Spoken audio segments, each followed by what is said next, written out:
Nuestras proyecciones encubren gran parte del miedo que llevamos dentro a no conseguir lo que necesitamos.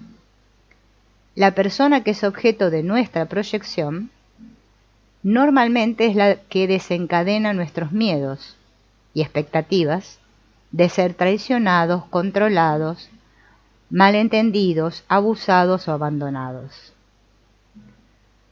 Si recordamos la última vez que nos hemos sentido heridos por alguien y nos preguntáramos si no es cierto que esa persona nos provocó esos miedos de la misma forma que nos sucedió muchas veces antes en nuestra vida, descubriríamos que sí. Nuestras relaciones son situaciones con una carga importante. Llevamos muchas más cosas a ellas de lo que puede parecer.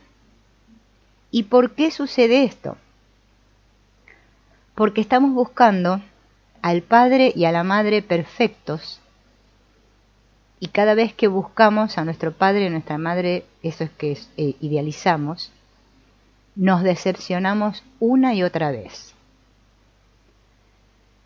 Normalmente no somos conscientes de la intensidad de los sentimientos que hemos reprimido hasta que se abre la herida.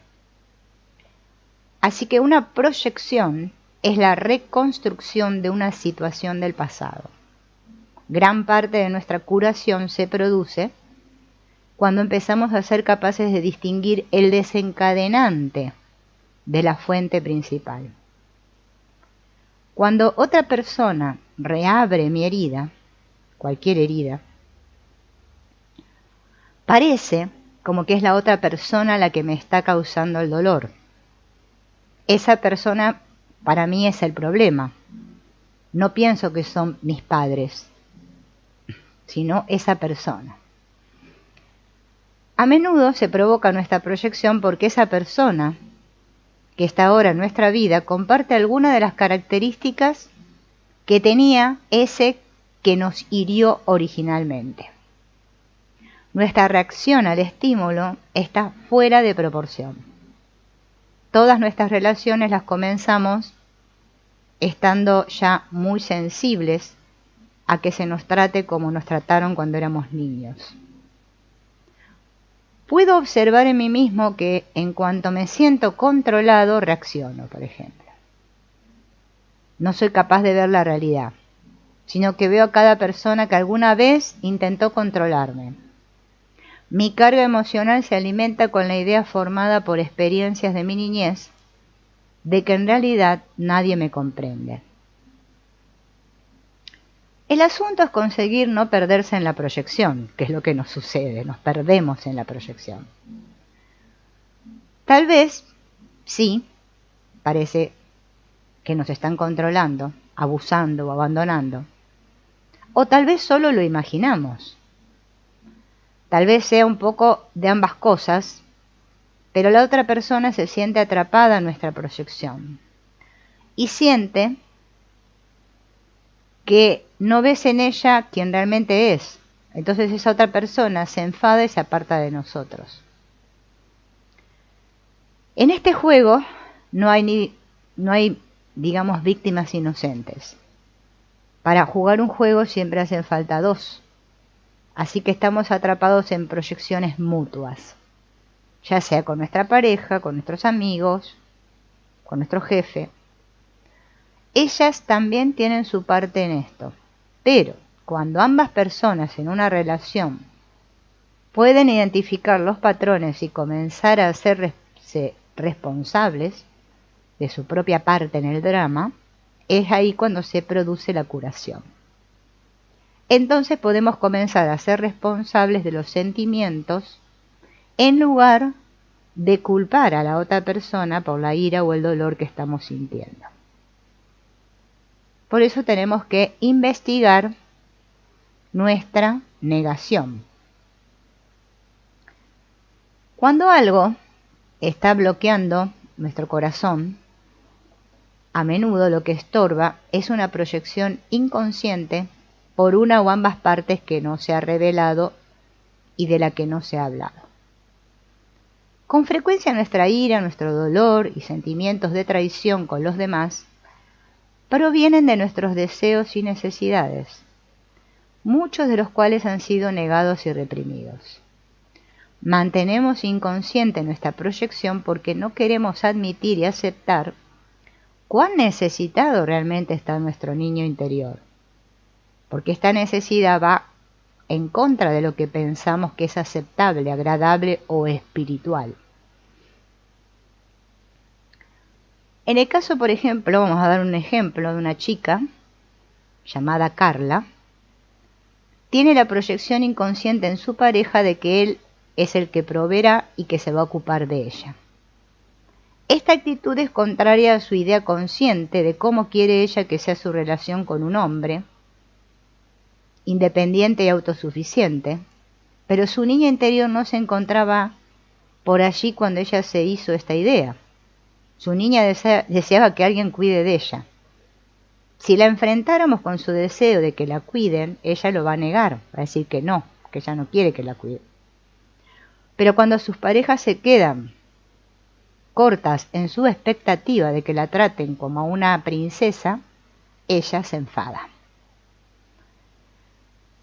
Tras el trabajo necesario para hacer conscientes estas proyecciones, ha dejado al descubierto el dolor que lleva dentro por no haber tenido un padre que le diera la comodidad y la seguridad que necesitó cuando era niña. El permitirse a sí misma sentir el dolor la ha ayudado a reaccionar de forma diferente cada vez que siente que sus expectativas no se cumplen. En lugar de echarle ya la culpa a su pareja, siente y comparte el dolor que ha sido causado. Otro ejemplo, el caso de Stephen, un hombre que imparte seminarios, un hombre muy carismático, pero que es incapaz de ver que bajo esta imagen hay un niño solitario y desesperadamente necesitado, anhelante de amor. Entonces él continúa escondiendo estas necesidades detrás de su éxito como terapeuta y pasando de un romance al siguiente. Es incapaz de ver lo que está negando. Esto es lo más dificultoso para todos nosotros porque es que justamente lo que estamos negando es justamente lo que no podemos ver y lo que estamos negando es lo que proyectamos, ¿no? Para entrar en contacto con esas necesidades, él tendría que penetrar bajo esa imagen y entrar en su niño interior herido. Para penetrar en nuestra negación y llegar a aceptar nuestras necesidades, nos tenemos que preguntar, ¿qué es lo que realmente estamos buscando? ¿Cómo es nuestro padre o nuestra madre perfectas? El caso que les voy a comentar ahora es el caso de Charles, que vino buscando ayuda porque su novia, con la cual él llevaba 2 años saliendo, lo había dejado. Ella se quejaba de que él no estaba lo suficientemente abierto y que ya estaba cansada de intentar contactar con él, o conectar, ¿no? Establecer una conexión. 5 años atrás, él había estado muy enamorado de otra mujer que lo dejó por otro hombre, entonces él decidió que nunca más volvería a estar tan necesitado. Se retiró con su música y se recuperó lentamente, pero la herida estaba todavía ahí. Entonces él tenía miedo a abrirse. Estaba seguro de que si le mostraba a su nueva novia lo necesitado que estaba, ella lo iba a rechazar, como lo había hecho la novia anterior.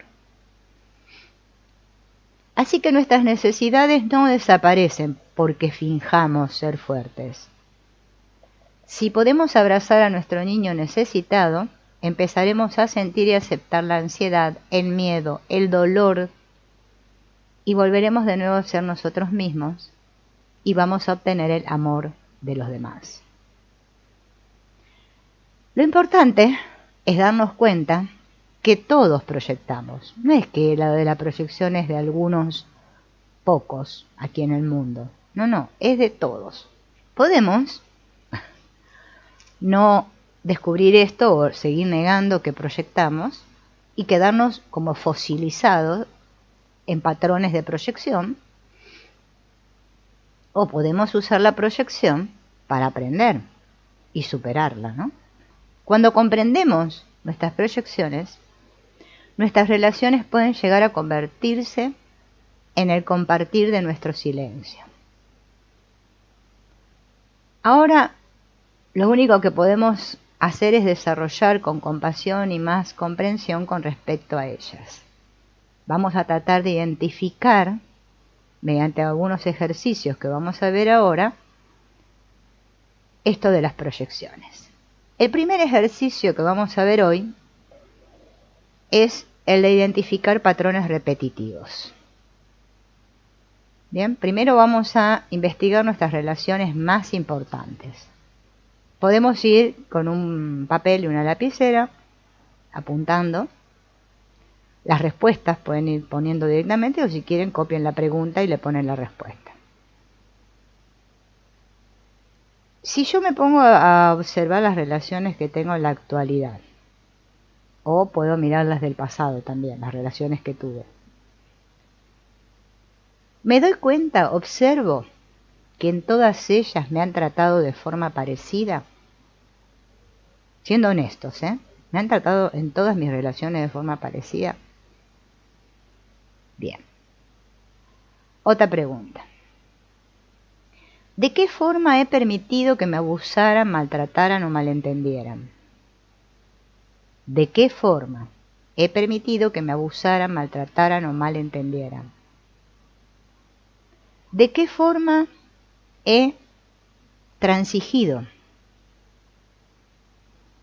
¿De qué manera he sido yo el abusivo y existe un patrón habitual en mí en esto, de abusar de los demás?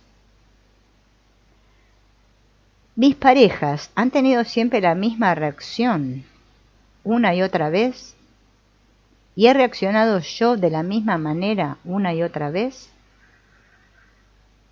¿Existe un patrón en la forma en que me protejo a mí mismo?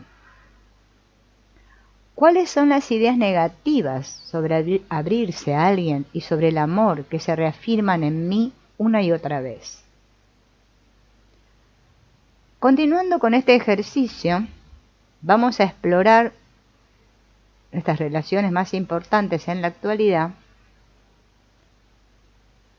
y ver si noto alguna similitud entre estas relaciones que mantengo y las que tuve cuando yo era niño o niña. Por ejemplo, con los amigos íntimos. ¿Hay algo que me recuerda la relación que tuve, por ejemplo, con algún hermano? Con respecto a las figuras de autoridad, por ejemplo, mi jefe, bueno. ¿Hay algo que me recuerda la relación que tuve con mi padre o con algún hermano? Con mis hijos. ¿Veo alguna similitud entre la forma en que yo me comporto con ellos y la forma en que mis padres se comportaban conmigo? Hay que observar los parecidos y escribirlos. Tal vez sin darnos cuenta, hemos creado esas relaciones en nuestra vida para poder completar algo. A menudo aquellas que son las más difíciles y de las cuales nos gustaría poder librarnos, son de hecho de las que más tenemos que aprender. Justo esas relaciones que nos queremos liberar son las que más tenemos que aprender, ¿no? Segundo ejercicio. Descubrir mi padre, madre interiorizado. Me tengo que sentar en el suelo y poner delante dos almohadones. ¿Bien? Uno a la derecha y otro a la izquierda. Pueden ser sillas si no tengo almohadones. Un almohadón va a representar al padre interiorizado y el otro al niño vulnerable. Primero me voy a sentar en el almohadón del padre frente al niño y comenzar a hablarle. Luego me voy a sentar en el del niño y responder. Así voy a ir pasando de un almohadón al otro, ¿no? Y viendo qué surge. ¿Qué le dice el padre al niño? ¿Cuál es la energía que pone en el niño? ¿Cómo responde el niño? ¿Qué le pasa a la energía del niño? Bien. Pueden hacerlo con sillas, vuelvo a repetir si no tienen almohadones. Tercer ejercicio. Identificar las partes de mí mismo no vividas. Ahí me tengo que tomar un papel, una lapicera y hacer una lista. Una lista que tenga las características de la gente que más me gusta, ¿no? Me gusta la gente alegre, la gente no sé qué, bueno, y otra lista con las características de la gente que me disgusta, que no tolero. Bien. Cuando me rodeo de gente que tiene las características que me gustan, me voy a sentir cómodo, cuidado y amado. ¿Sí? Algunas de estas pueden ser cualidades que yo tengo, pero que no las vivo tanto como me gustaría. Cuando yo atraigo a mi vida gente que tiene las características estas, las que no me gustan, eso me da la oportunidad de ver justamente las partes de mí mismo que yo no quiero observar. Entonces tengo que hacer una lista de lo que me atrae de mis parejas y una lista de las cualidades que yo encuentro en mis parejas. ¿Bien? Y comparar estas dos listas, la lista de lo que me atrae de mis parejas y una lista de las cualidades que yo encuentro en mi pareja. Estos puntos que son comunes puede que sean partes no vividas de mí mismo, que encuentro atractiva. Aquellas que encuentre solo en la segunda lista y no en la primera pueden ser las partes inexploradas de mí y que yo juzgo.